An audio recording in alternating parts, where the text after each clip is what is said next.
Partial fraction method कब करते हैं हम लोग, या तो फिर डिनोमिनेटर की टर्म है वो फैक्टराइज होती है तब, या फिर डायरेक्ट फैक्टर्स किए हुए आपको गिवन ही रहेंगे, अगर फैक्टर फॉर्म करके उसके ब्रैकेट्स आते हैं उसको पार्शियल फ्रैक्शन अप्लाई करना है, फिर उसको लैप्लास के फॉर्मूले अप्लाई करना है, लैप्लास इनवर्स की, राइट। तो फर्स्ट एग्जाम्पल हम लोग देखते हैं। First example of partial fraction is Laplace inverse of 5s + 3 upon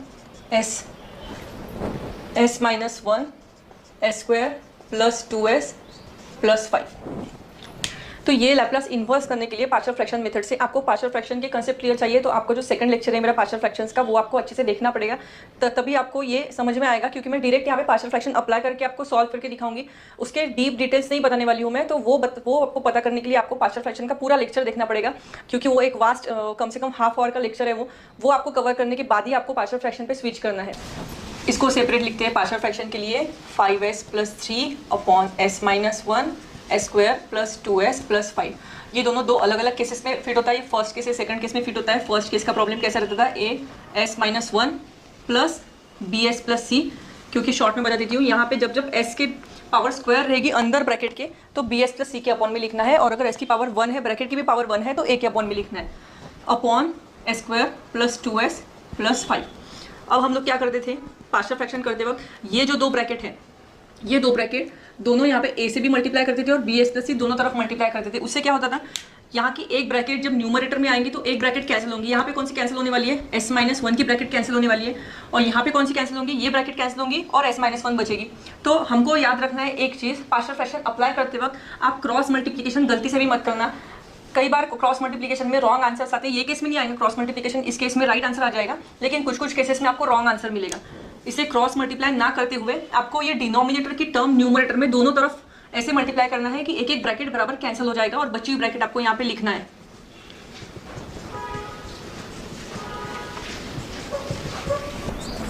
five s + 3 = a² + 2as + 5a। a को हमने अंदर में सबसे मल्टीप्लाई कर दिया, फिर bs को दोनों से मल्टीप्लाई किया, we will get bs² - bs, फिर प्लस c को अंदर मल्टीप्लाई किया, प्लस cs - c। अभी हमको क्या करना है, जैसे हमने पार्शियल फ्रैक्शन में देखा था, बस वही मेथड्स पूरी अप्लाई करना है। आखिरी में जो आंसर आएगा a b c के टर्म का वो यहाँ पे पुट करके फिर हमको यहाँ पे करना है लैप्लास इनवर्स इन दोनों टर्म को। तो हमारा एम क्या है ये सब करने का, a b c की वैल्यू फाइंड करना। इससे क्या होगा, जो कॉम्प्लिकेटेड फ्रैक्शन है वो सिंप्लीफाई होकर हमको सिंपल फ्रैक्शन में मिल जाएगा, और उसको हम लोग फिर अप्लाई कर सकते हैं। जैसे यहाँ पे थर्ड टर्म मेथड लगेगी, यहाँ पे डायरेक्ट हमको फॉर्मूला मिल जाएगा, राइट। अभी हमको हाईएस्ट पावर ऑफ s ढूंढना है, कौन सी है, s² है। s² की टर्म्स अगर मैं इक्वेट करती हूँ तो मुझे मिलेगा 0, यहाँ पे s² नहीं है तो यहाँ पे 0, यहाँ पे s² का कोएफिशिएंट क्या है, a, और s² का कोएफिशिएंट क्या है, +b, यानी हमको इक्वेशन मिला a + b = 0। फिर s की टर्म इक्वेट करना है, s की टर्म यहाँ पे कोएफिशिएंट क्या है 5, यहाँ पे कोएफिशिएंट क्या है 2a, then s here is -b and +c, then last is constant. Constants को इक्वेट करना है, यहाँ पे कांस्टेंट कितना है 3 = इन सब टर्म में s है 5a, जिसमें s नहीं है वो हमारा कांस्टेंट हो गया, और -c। अभी हमको ये तीन इक्वेशन यूज़ करके ये सॉल्व करके a b c की वैल्यू फाइंड करनी है। अभी यहाँ पे ac के फॉर्म में इक्वेशन है, यहाँ पे ab के फॉर्म में इक्वेशन है। अगर मैं b के जगह पे -a कर देती हूँ, क्योंकि a + b = 0, तो अगर मैं a को इस तरफ ले आती हूँ तो b = हो जाएगा -a, और ये b = -a मैं यहाँ पे पुट करती हूँ इस b की जगह, तो मुझे मिलेगा 5 = 2a minus of -a that is +a + c, तो 5 = 3a + c। तो मुझे इक्वेशन कौन से फॉर्म में मिल गया, ये इक्वेशन b की जगह -a पुट करके मुझे फॉर्म में ये दोनों a हो गया, और मुझे कौन सा फॉर्म मिल गया, a और c का। और सेम यहाँ पे कौन सा फॉर्मेट है, a और c का ही है, तो a और c हम लोग नीचे एक दूसरे के नीचे लिख के क्या कर सकते हैं, साइमल्टेनियसली सॉल्व कर सकते हैं। इसको मैं लिखूंगी इसके नीचे 3 = 5a - c। ये दोनों की साइन ऑलरेडी अपोजिट है, तो हम दोनों इक्वेशन को ऐड करेंगे। अगर ये दोनों की साइन सेम होती तो हम दोनों इक्वेशन को करते सब्सट्रैक्ट, ये दोनों हो जाएंगे कैंसिल, ये हो जाएगा 8 = 8a, so a becomes 1। a की वैल्यू हमको मिल गई 1। अभी a = 1 मैं यहाँ पे पुट करती हूँ b की जगह पे, तो b = क्या हो जाएगा -1, और फिर a = 1 यहाँ पे पुट करती हूँ तो 3 = 5 × 1 that is 5 - c, so c = 5 - 3, तो c = मुझे मिल गया 2। अब मेरे पास तीनों वैल्यू अवेलेबल है, a b सी बी और बी बी, तो ए बी सी मैं यहाँ पे क्या करती हूँ, यहाँ पे पुट कर देती हूँ और दोनों को लैप्लास इन्वर्स लगा देती हूँ। Laplace inverse a upon s minus 1, a is 1 upon s minus 1 plus Laplace inverse of b, b is -1, तो यहाँ पे हो जाएगा -s plus 2 upon s² plus 2s plus 5। इन दोनों ऊपर की न्यूमरेटर की टर्म में से मैं माइनस साइन कॉमन निकाल लेती हूँ, तो मुझे मिलेगा Laplace inverse of 1 upon S minus 1 minus Laplace inverse of S minus 2 upon S square plus 2s plus 5। यहाँ पे तो सिंपल मेरा एक्सपोनेंशियल का फॉर्मूला बन गया, डायरेक्टली लैप्लास का e raise to power t हो गया। लेकिन यहाँ पे मुझे क्या करना है, थर्ड टर्म मेथड अप्लाई करना है, क्योंकि ये टर्म फैक्टराइज नहीं होती है। Third term is equal to middle term square upon 4 into first term, that is 4s square upon 4s square which is 1।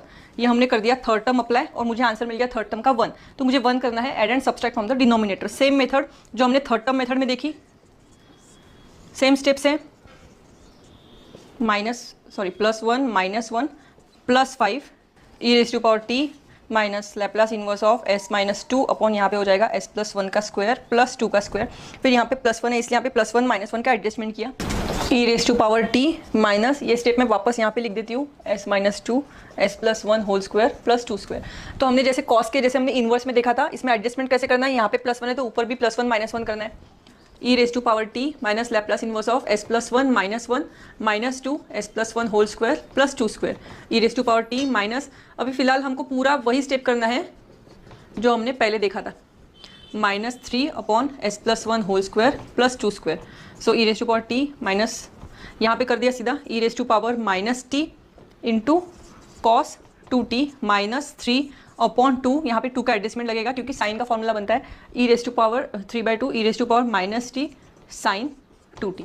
This will be my final answer for Laplace transform using partial fraction method. ये first problem था, और problems हम लोग देखेंगे। Second problem is Laplace inverse of 2s cube plus 2s square plus 4s plus 1 upon s square plus 1 s square plus s plus 1। इसको हम लोग separate लिख देंगे, 2s cube plus 2s square plus 4s plus 1 upon में s square plus 1 s square plus s plus 1 is equal to as plus b upon s square plus 1 cs plus d upon s square plus s plus 1। यहाँ पे हो जाएगा 2s cube, जैसे मैंने previous example में करने बोला वही करना है आपको, डिनोमिनेटर की टर्म दोनों से मल्टीप्लाई करना है। न्यूमरेटर में 1 bracket will get cancelled and we'll get here s plus 1 plus cs plus d s square plus 1, then opening the bracket as cube plus as square plus as plus bs square plus bs plus b cs cube plus cs plus ds square plus d। यहाँ पर हमको highest जो power है S की वो है S cube की terms equate करना है। यहाँ पे मिलेगी 2 क्योंकि यहाँ पे एस क्यूब की एक ही टर्म है 2, फिर इक्वल टू एस क्यूब की एक टर्म है a एंड देन c, मतलब हमको क्या मिल गया a plus c equal to 2, एक इक्वेशन मिल गया। फिर सिमिलरली एस स्क्वायर की टर्म इक्वेट करना है, तो 2 is equal to a plus b plus d, a plus b plus d is 2। Then s की टर्म इक्वेट करना है, s की टर्म है 4 is equal to a plus b plus c, and then last में constant equate करना है, constant is 1 is equal to b plus d. यहाँ पे क्या है, b plus d equal to 1 आ गया। अगर मैं b plus d equal to 1 यहाँ पे पुट करती हूँ तो ये b प्लस डी क्या हो जाता है 1। आपको साइमल्टेनियस इक्वेशन ही हमेशा आएगा काम में, ऐसा नहीं रहता है इसमें कुछ भी, आपको बस एक दूसरे की वैल्यू जो इक्वेशन है वो पुट करके आपको आंसर निकालना है, कैसे भी करके आंसर निकालना है। b plus d equal to 1 यहाँ पे पुट कर दिया तो मुझे मिलेगा 2 is equal to a plus 1, so a becomes 1। a मैं यहाँ पे पुट करती हूँ 1 तो c becomes 2 minus 1 that is c also becomes 1। अभी a और c यानी 1 प्लस 1 2, यहाँ पे a plus c equal to 2 already given है, a plus equal to 2 put करती हूँ तो मुझे मिलेगा 4 equal to b plus 2, so b is equal to 2। b is equal to 2 यहाँ पे पुट करती हूँ तो d इज इक्वल टू क्या हो जाएगा, 2 यहाँ पे शिफ्ट हो जाएगा, -2 हो जाएगा, 1 माइनस 2 दैट इज -1। तो d की वैल्यू मुझे क्या मिल गई -1। अब ये चार जो वैल्यूज़ है वो हमको यहाँ पे पुट करना है। क्या मिलेगा मुझे, Laplace inverse of as plus b, as plus b upon s square plus 1 plus cs plus d, c यानी कौन है 1s प्लस d यानी -1 upon s square plus s plus 1। यहाँ पे हमको दिख रहा है third term method, third term is equal to middle term square upon 4 into first term that is 1 upon 4 हमको करना है एड एंड सब्सट्रैक्ट। ये सेम प्रॉब्लम हमने थर्ड टर्म मेथड में देखा था, तो उसमें हम लोगों को ये फ्रैक्शन फॉर्म में यही आंसर मिला था, राइट, वही यहाँ पे करना है।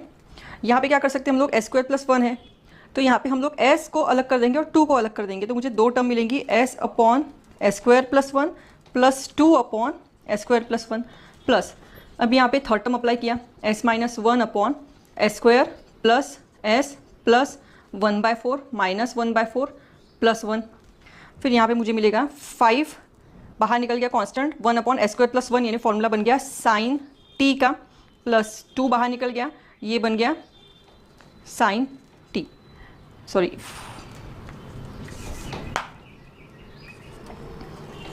ये मुझे मिलेगा s upon S square plus 1 यानी कॉस t का फॉर्मूला, प्लस 2 बाहर निकल गया, ये मुझे मिलेगा साइन t का फॉर्मूला, राइट। और यहाँ पे मैं करती हूँ सिंप्लीफाई, ये तीनों को मिला के एक term s plus 1/2 whole square, और यहाँ पे हो जाएगा प्लस 3/4, फिर यहाँ पे मुझे मिल गया है cos t plus 2 sine t plus Laplace inverse of s minus 1 upon, यहाँ पे देखिए यहाँ पे मुझे क्या मिला है, s प्लस 1/2 है, तो ऊपर भी मुझे क्या चाहिए, s प्लस 1/2 एंड माइनस 1/2 करना पड़ेगा, तो मुझे यहाँ पे मिलेगा प्लस 1/2 माइनस 1/2 एंड बचा हुआ माइनस 1 जो मैंने यहाँ पे लिख दिया। फिर नीचे की टर्म वैसी रहेंगी, plus √3/2 whole square, so it gives cos t plus 2 sine t plus Laplace inverse of s plus 1/2 upon s plus 1/2 whole square plus √3/2 whole square, और सेकंड टर्म माइनस 1/2 माइनस 1 यानी हो गया माइनस 3/2, यहाँ पे मैंने कर दिया minus 3/2 s plus 1/2 whole square plus √3/2 whole square, then cos t plus 2 sine t plus यहाँ पे मुझे मिलेगा e raise to power minus 1/2t cos √3/2t, और ये माइनस 3/2 है। देखो यहाँ पे मुझे √3/2 है, तो मुझे यहाँ पे साइन का फॉर्मूला है, यहाँ पे मुझे चाहिए √3/2 अपॉन मतलब 2 तो बराबर है लेकिन ऊपर 3 है, लेकिन मुझे चाहिए था √3/2, तो मैं 3 को लिख सकती हूँ √3 का स्क्वायर, इसका मतलब मेरे पास एक √3 है इंटू और एक √3 है, तो वो जो बचा हुआ √3 है मैंने क्या कर दिया, उसको √3 को बाहर निकाल दिया, और ये हो जाएगा e raise to power minus 1/2t sine √3/2t। ये रहेगा मेरा फाइनल आंसर इस प्रॉब्लम के लिए। Third problem is Laplace inverse of S square upon s raise to power 4 minus a raise to power 4। इसको मैं स्प्लिट कर सकती हूँ, अगर मैं इसको लिखती हूँ s स्क्वायर का स्क्वायर माइनस a स्क्वायर का स्क्वायर, तो ये कौन से फॉर्म में हो गया, a square minus b square. हमारे पास फॉर्मूला कौन सा रहता था, algebraic formula a square minus b square is a plus b a minus b। ये हमको अगर यहाँ पे पुट कर दिया मैंने, तो क्या हो जाएगा, s square upon s square minus a square s square plus a square. ठीक है, इसको हम लोग करेंगे अभी पार्शियल फ्रैक्शन, सिंप्लीफाई हो गया, अब इसको अप्लाई करेंगे पार्शियल फ्रैक्शन। अब ये प्रॉब्लम से हटके हम लोग इस प्रॉब्लम पे आ गए, सिंप्लीफाई करके हमारा क्वेश्चन बन गया, इसलिए इसको लिखेंगे अलग से a square s square minus a square a upon s square plus a square, sorry as plus b, क्योंकि अंदर में स्क्वायर है तो ये as प्लस b के अपॉन में आएगा, cs प्लस d के अपॉन में s square minus a square. Applying the same method, s square is equal to as plus b bracket में s square minus a square cs plus d s square plus a square, s square is equal to as cube minus as a square. ये a और ये a में confuse मत होना, ये small a है और ये कैपिटल A है, जो हमको फाइंड करना है वो कैपिटल A है, राइट। प्लस b से अंदर मल्टीप्लाई किया bs square minus ba square, where a square is also constant. अभी तक जो हम प्रॉब्लम्स कर रहे थे वो नंबर फॉर्म में थे, लेकिन ये a फॉर्म में है, ये कांस्टेंट ऐसा पूछा गया है, राइट। s क्यूब की टर्म हम लोग इक्वेट करते हैं 0 is equal to a plus c, s square की टर्म्स हम लोग इक्वेट करते हैं 1 is equal to b, then s square is d, b plus d, then s की टर्म इक्वेट करते हैं विच इज़ 0, यहाँ पे s की टर्म है minus a of a square and then s plus C A square, मतलब s छोड़ के उसके आजू बाजू के दोनों कोएफिशिएंट यहाँ पे लिखना है। हमेशा जैसे हम लोग कांस्टेंट, पिछले प्रॉब्लम में हम लोग कांस्टेंट लिखते थे 4, 3, 2 ऐसे कांस्टेंट, इसमें a भी जो है वो कांस्टेंट है, इसलिए दोनों को लिखा है यहाँ पे, ठीक है। और s की टर्म नहीं है, और कांस्टेंट यानी यहाँ पे 0 है और यहाँ पे s जिसमें s नहीं है वो, तो ये हो गया minus B A square and then here is plus D A square. अभी ये जो दो इक्वेशन है जिसमें a स्क्वायर आया, अगर मैं दोनों में से कॉमन निकालती हूँ a स्क्वायर, तो मुझे मिलेगा a स्क्वायर ब्रैकेट के बाहर निकल गया तो c माइनस a मिल गया, मतलब basically minus c minus a plus C. क्यों? क्योंकि मैंने ए स्क्वायर कॉमन निकाल लिया बाहर, और ये स्क्वायर यहाँ पे ला लिया तो वो क्या हो जाएगा, जीरो हो जाएगा डिनोमिनेटर में आके। तो zero is equal to minus A plus C एक इक्वेशन मिल गया। और सिमिलरली इसमें से भी ए स्क्वायर कॉमन निकाला तो क्या आ जाएगा, माइनस बी प्लस डी, यानी फिर से हो गया ए स्क्वायर यहाँ पे आके zero minus B plus D.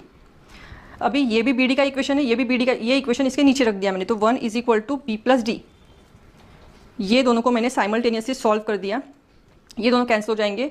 2d is equal to 1, so d becomes 1/2। अभी सेम AC के इक्वेशन के नीचे मैंने ये वाला AC का इक्वेशन रख दिया, तो a प्लस सी, दोनों a कैंसिल, तो 2c इज इक्वल टू 0, तो c इज इक्वल टू 0। अब c इज इक्वल टू 0 यहाँ पे पुट किया तो a इक्वल टू भी क्या मिल गया मुझे, 0 मिल गया। और d इज इक्वल टू 1/2 यहाँ पे पुट किया तो d इज इक्वल टू 1/2, यहाँ जाके क्या हो जाएगा, -1/2, 1 - 1/2 विल बी 1/2, तो b की वैल्यू भी मुझे क्या मिल गई, 1/2। अब मेरे पास क्या क्या है, d है, b है, c है एंड a भी है। अब ये चारों वैल्यू मैं पुट करूँगी यहाँ पे। So what I will get is a is I guess 0, so 0 s, यानी कि s की टर्म यहाँ से वैनिश हो गई। तो b बचा, b कौन है यहाँ पे, 1/2 s square plus a square plus c again is 0, बचा कौन है, d, d इज 1/2, यहाँ पे पुट कर दिया 1/2 s square minus a square. अभी ये इक्वेशन से 1/2 मैं टोटल कॉमन निकाल लेती हूँ, ब्रैकेट में बचेगा 1/s square plus a square plus 1/s square minus a square. अभी ये दोनों फंक्शन तो हो गए, साइन के फंक्शन हो गए, लेकिन मुझे अगर यहाँ पे नीचे a स्क्वायर है तो ऊपर में भी a चाहिए, क्योंकि इसका स्क्वायर रूट ऊपर चाहिए, जैसे मैंने बताया था साइन में ये दो टर्म देखनी पड़ती है। तो मुझे क्या करना है, ऊपर में a चाहिए तो मुझे करना a से मल्टीप्लाई एंड डिवाइड। तो अगर मैं दोनों तरफ a मल्टीप्लाई करती हूँ तो मुझे बाहर a से डिवाइड भी करना पड़ेगा। ये रहेगा मेरा सिंप्लीफाइड आंसर, 1/2a, यहाँ पे हो जाएगा साइन 80 प्लस यहाँ पे हो जाएगा sine h80, because plus sine is here, तो ये सिंपल ट्रिग्नोमेट्रिक फंक्शन हो गया, यहाँ पे माइनस साइन है तो यहाँ पे हाइपरबोलिक का फंक्शन हो गया। सो ये था हमारा आखिरी पार्शियल फ्रैक्शन का क्वेश्चन।